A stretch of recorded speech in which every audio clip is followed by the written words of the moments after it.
Cities across the US and Europe, many of which rarely experience fog, are now blanketed in thick, eerie mists that refuse to lift, even during daylight hours.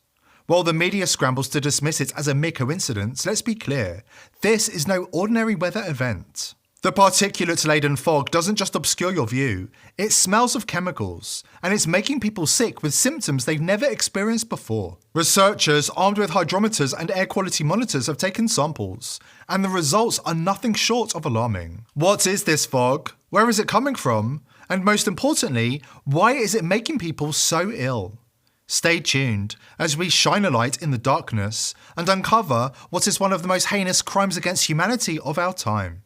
Before we dive in, join the People's Voice Locals community if you haven't already, and sign up to become a member of the world's first ever cyber nation that truly believes in life, liberty, and the pursuit of your dreams.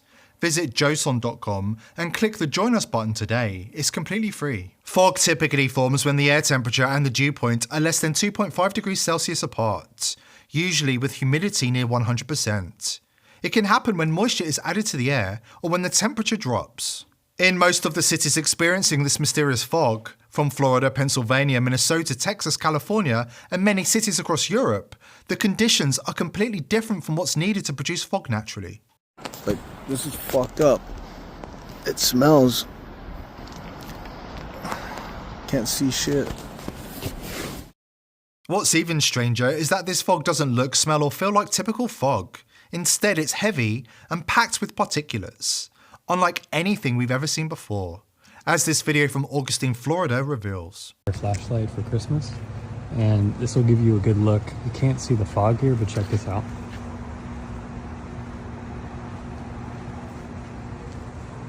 So it's just like mist particles, but you cannot see that with a light out.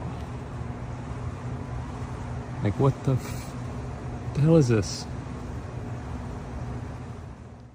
If you think this strange, unprecedented fog showing up everywhere at the same time is just a coincidence, then you probably believe that war is peace, mRNA vaccines are safe and effective, and Biden is as sharp as a tack. In Daytona Beach, conditions are nothing like those required for fog, and the locals have never seen anything like this chemical cloud that's blanketing the population centre and refusing to disappear even during the day. Making things even more suspicious, videos of the fog have suddenly been taken down. Over the past 2 days, there have been several reports from both overseas and across the US, but now those videos have disappeared from search results. Into this void of censorship, some citizen journalists have stepped up to analyse the fog that's causing sickness, since the mainstream media refuses to do their job and report on what's really affecting everyday people. Okay, so I have been going through the comment section trying to catch up on all the comments about the fog and the symptoms. And here are the states, the majority of the states that were in the comments that are saying that they have fog and symptoms that are accompanied.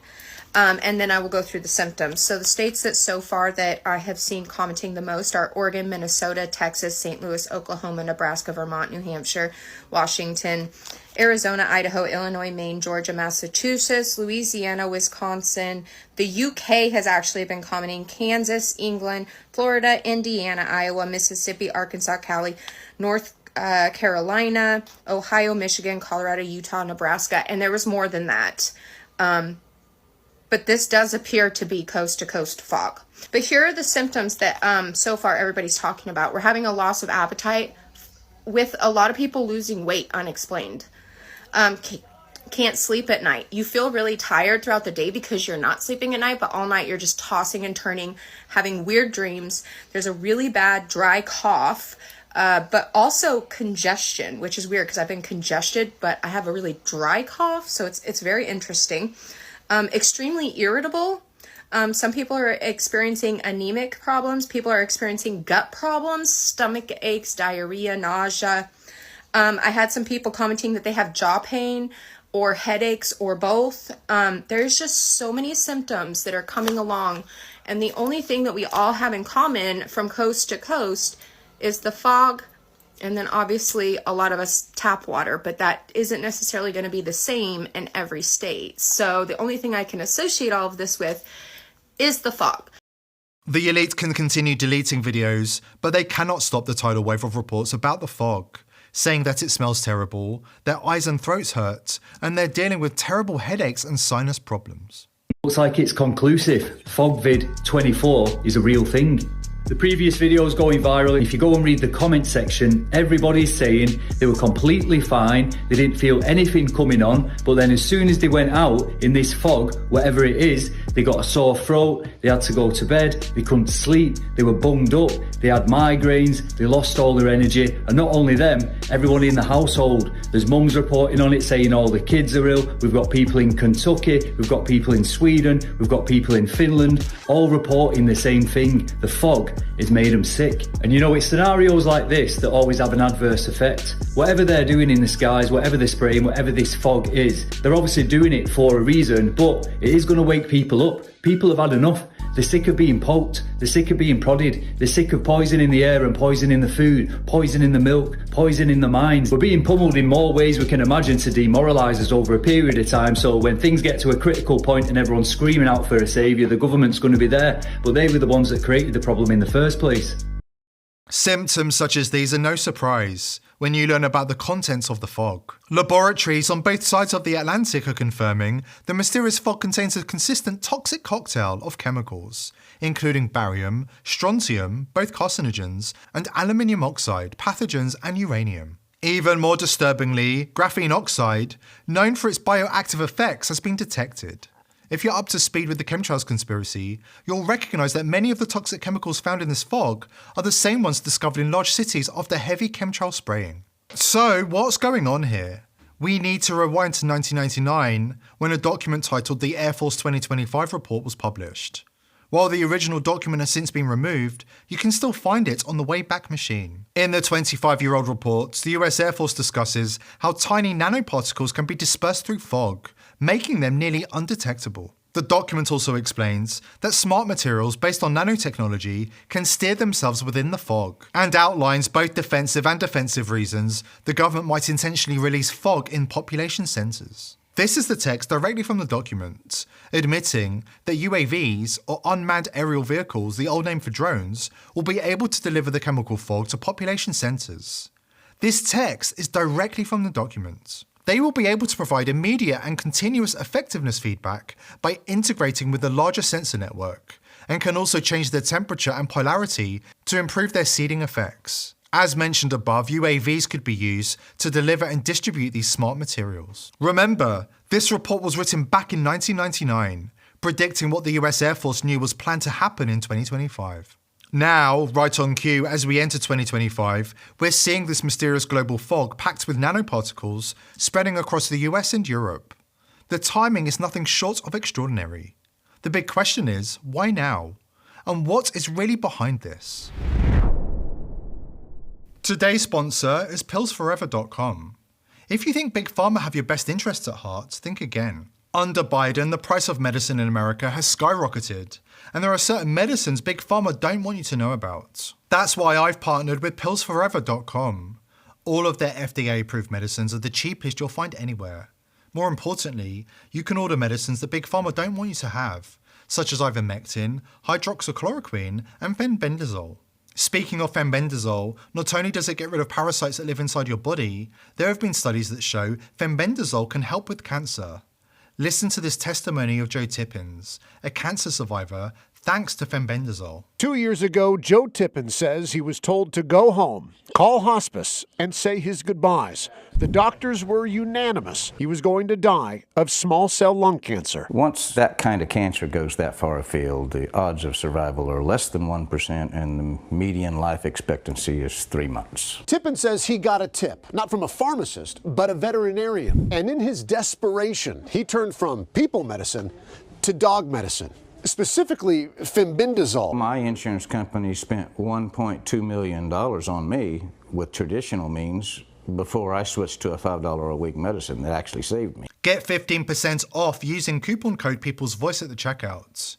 Please click the link below this video or call 256-664-4170 to take advantage of this fantastic offer. The elite have been planning for decades to disperse vaccines, pathogens, and mind control substances through fog and smart dust. It might sound like a wild conspiracy, but the evidence to back this up is undeniable.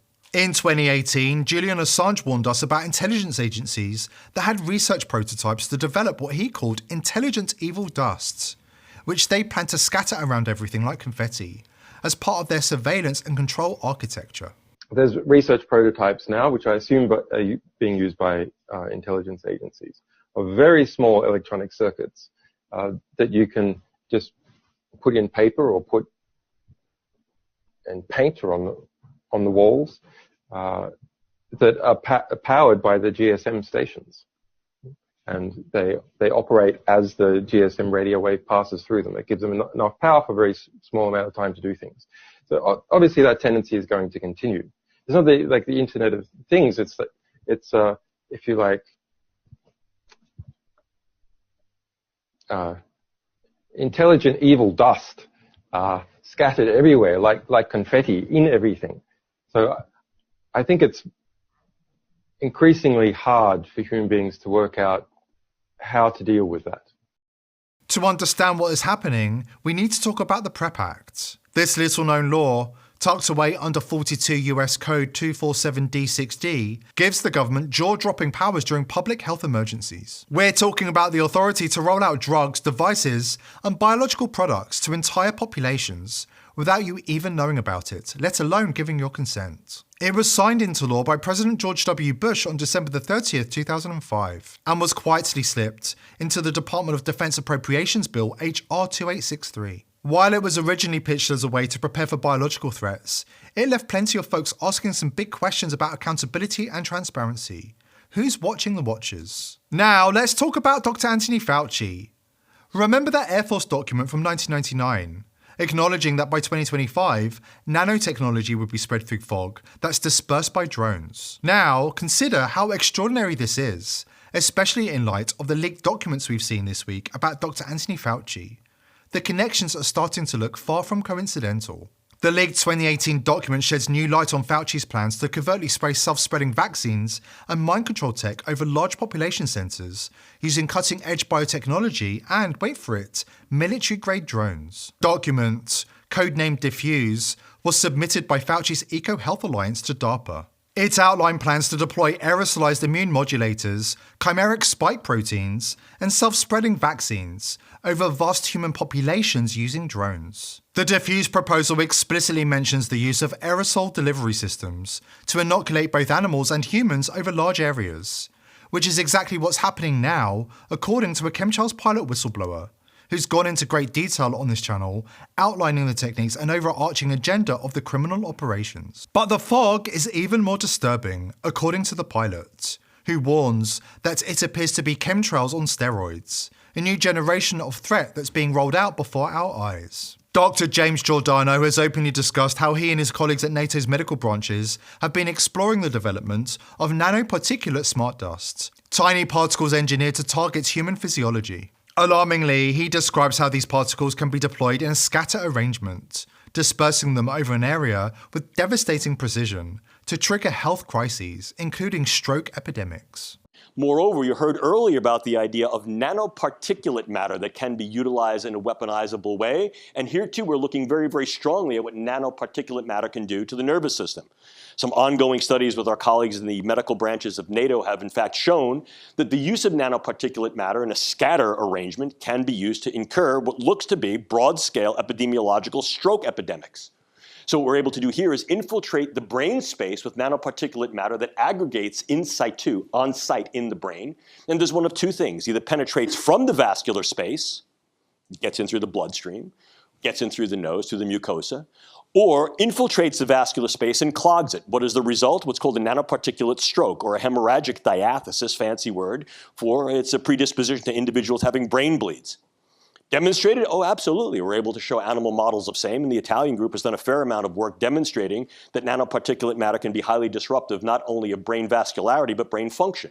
You may not necessarily incur a stroke, but you're going to begin to disrupt the network properties of the brain, and as a result, engage something more of a long wars effect through the use of these types of matters, where you now begin to influence the population in increasingly concentric circles of expansion. Dr. Giordano goes on to explain how an Italian research and technology group has conducted extensive studies, proving how effective this technology is in animal models. While it might not always cause an immediate stroke, he warns that it can gradually disrupt brain processes and properties. Over time, this disruption could lead to what he calls long wars effects, where their technology influences behavior across a population, expanding its reach in increasingly larger circles. Let's be clear about what he's describing: mind control, behavioral modification, and depopulation on a massive scale. Nanoparticulate matter, just like what's being found in the mysterious fog that's stretching across the US and Europe, is a major focus of Dr. James Giordano and DARPA's mind control projects. Here he is boasting about the progress they've made. Accessing the brain, not crudely, but ever more creatively. Utilizing other forms of technology and engineering, such as nanoparticulate matter that we can then create into sensors and transmitters that can be inhaled, ingested, rubbed on, that can then be migrated into the brain to form vast arrays of sensors and transmitters to be able to read information from the living brain and write information into the living brain in real time remotely. This is a current project of the Defense Advanced Research Project Agency here in the United States called NCubed, Next Generation Non-Invasive Neuromodulation. Now that we can transmit into the living brain remotely through the cloud. If in fact we're using the cloud that way, now we're harnessing, if you will, the cybersphere to be able to access the cerebrosphere of individuals, of groups, of collectives. If in fact that same technology that allows us to literally read the mind by scanning and interpreting the data we get from the structures and functions of the brain, and the inverse of that is that we can then write into the living brain, that's mind control. Welcome to 2025. Here at The People's Voice, we're determined to continue exposing the crimes of the global elites, but we need your help. Subscribe to the channel on Rumble, tell your friends and family about us, and join the People's Voice Locals community for exclusive and uncensored content. We can't do it without you. Today's video is brought to you by IPv6ers. Are you a content creator who wants to publish information online without Big Brother spying and censoring your every move? IPv6ers is set to revolutionize the way information is disseminated on the internet by eliminating the need for big tech companies to provide unreliable, overpriced services such as self-hosting, email, and data management. IPv6ers enables an easy and accessible way for you to host your own web and email server with direct end-to-end connections and enhanced security. This means no snooping from Big Brother and no interference from the technocratic elite. If Hillary Clinton can get away with running her own server, why shouldn't you? Go to thepeoplesvoice.tv/IPv6 to sign up, or click the link below this video to take back control of the internet and win the info wars against the globalists. If you like our content, help support our sponsor IPv6ers and go to thepeoplesvoice.tv/IPv6 today. Thank you IPv6ers for making this video possible.